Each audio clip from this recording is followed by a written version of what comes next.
Hi, it's Lisa. I'm continuing on in my birthday month using some things that I may have saved for something special and just never got around to using them. I have this paper that's part of a Valentine's collection. It was the only two pieces I bought, and I didn't really buy it for Valentine's. I bought it off clearance because I liked the chevron pattern and I liked the B-sides of it, but I've never gotten around to using it. Every time I'd come to it, it either wasn't the right colors or I just really loved this pattern so much I hated to cut it up. So I finally decided to use it for a Valentine's Day page. I have this photo of my stepdaughter receiving a treat from her husband for Valentine's Day that was sent to her workplace. So I want to scrap this photo. My thoughts are to take this paper because I love these designs. Anytime I have something with circles, I just have this urge to cut the circles out and do something with them. I really like the whole paper though, so I'm thinking about cutting some of the circles out and then using them in other places on the layout and maybe filling in the gaps with some accordion flowers. I did a video a while back on using chevron paper for accordion flowers. Really depleted my stash of chevron. I think that's why I bought this paper to start with, was to replenish it. It makes great rosettes, and I have, again, that video, and I'll link it here if you're interested in it. So I think I'm going to take some of this and make some little rosettes to go in place of some of these circles and then use these in some other places around on the page. I've got some thickers for the title, and I also liked the design here where it has the little hearts kind of coming out from the middle. That made me think of stick pins. So I have some stick pins from Little Yellow Bicycle, some with hearts and then some with this aqua color on there that I think I can work into the layout. And of course I have some wood veneer hearts, and I've got heart punches and lots of different things that I could do with hearts. While I had this lying here on my table just sort of thinking about it, I noticed also how neat it looks when you just have this little edge of the chevron and you get the little arrows. In this paper in particular, I thought that looked really pretty. So I think before I cut this up to make chevrons, I'm going to cut a few vertical strips out and see if I can work those in to this design as well. So I don't have a sketch.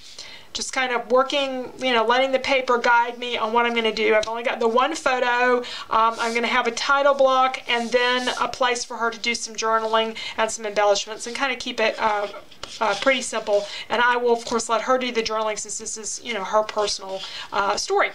So since I'm going to be doing accordion flowers, I have my Martha Stewart scoreboard. Any type of scoreboard would work for this. So I trimmed off 3 little strips. I'm thinking about putting them in a grouping, but I'm not really sure at this point.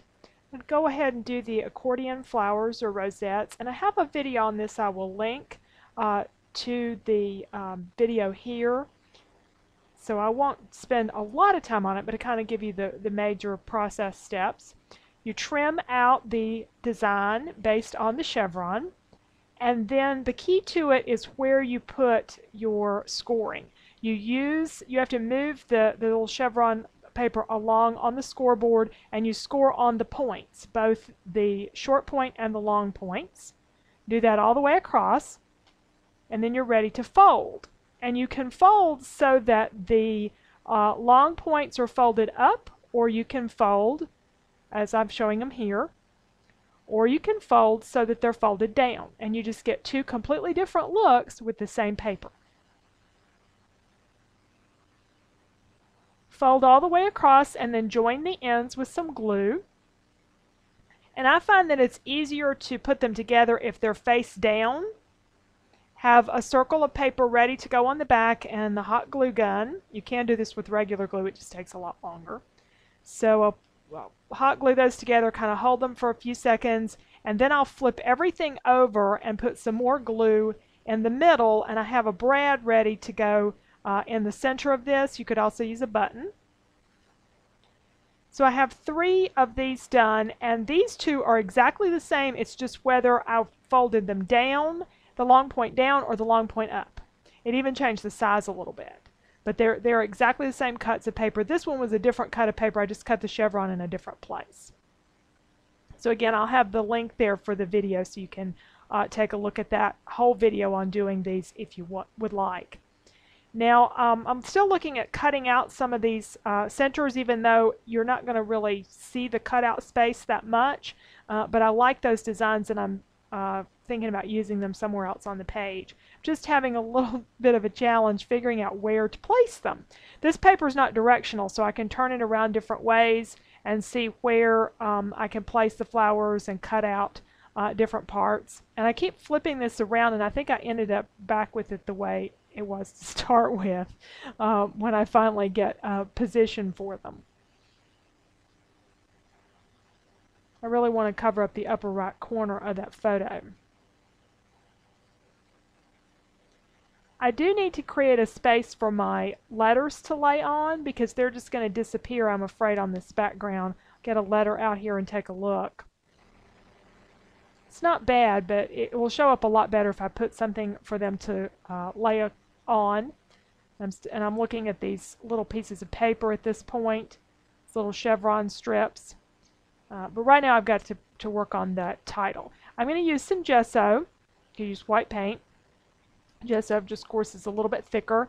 And I'm going to put this across underneath my photo and to the left of my photo, so I'll have a place for my title to rest and show up better.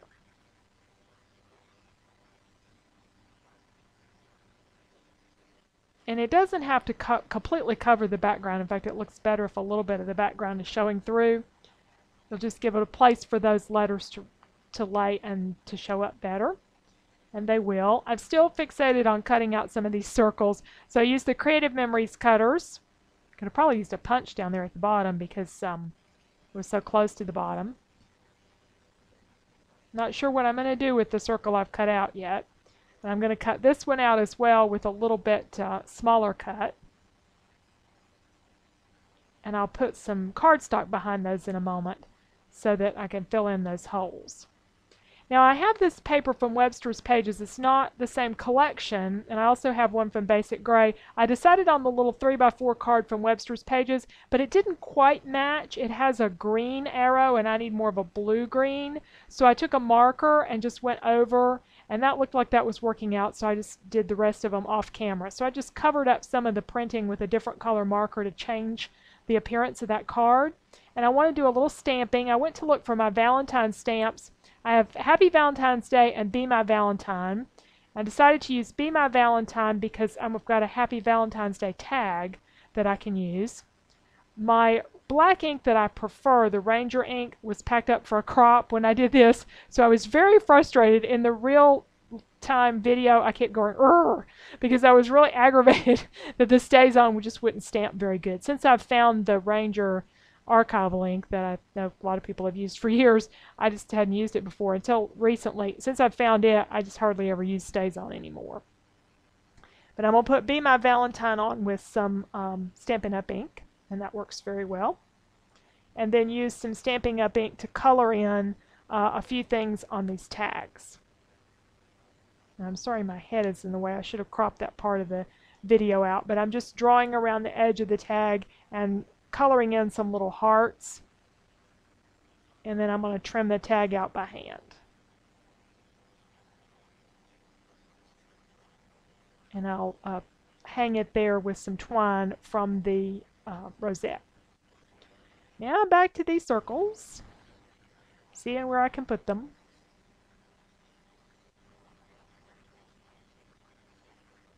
It didn't look bad there by the side of that tag. The problem came in is that I had 3 elements already, and those circles just didn't seem to work out. The chevrons, though, I really like the idea of using them as a frame, but I only cut 3 of them, so I'm going to have to cut another one and piece it to go at either the top, or I think I end up putting it there at the bottom. When you're piecing stripes and chevrons, as long as you match up the pattern, nobody's ever going to see it, that it was pieced. And because of the design in the paper, I really like those stick pins. So I'm going to put those on one or the other of the rosettes. I put them on the bottom one, added a little twine to them, and used the twine to hang the tag at the top. But I do have a blank space there underneath the word surprise. So I've got some washi tape, and if I put some on the left, I think I'll put some on the right underneath the photo. And that kind of connects all the elements together. And I decided to try hand drawing just a few little hearts on top. I didn't really have a good heart stamp that I could remember having. And I really don't think I have anything as a small heart. I got gobs of little flowers and stuff, but no hearts. So I just drew some in with a pencil and colored in the middles, and then went over them with markers, putting a red outline on each one. And I still felt like it needed a little something more. I have those wood veneer pieces, but I also, a lot of times with the thickers, there'll be asterisks or some kind of little extra thing. So I found this little asterisk and I added that there to add a little bit more detail.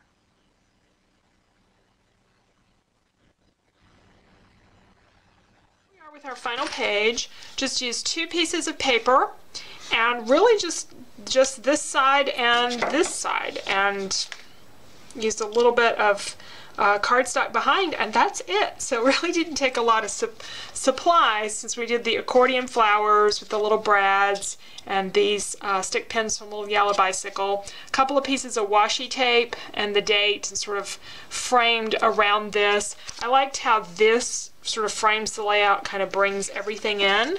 Used a couple of stamps, so stretched my stamps there a little bit. And then I've left some room, some journaling space for my stepdaughter to use for the page. So I'll show you a few close-ups here. Thank you for watching today. I love to get your comments and feedback on my pages, what you like, what can be improved. I hope you'll go and sign up for my newsletter, and so we can be sure you get a newsletter each month, and that has an extra video and some extra tips for that particular month. So thanks so much for watching, and I hope you'll come back next time.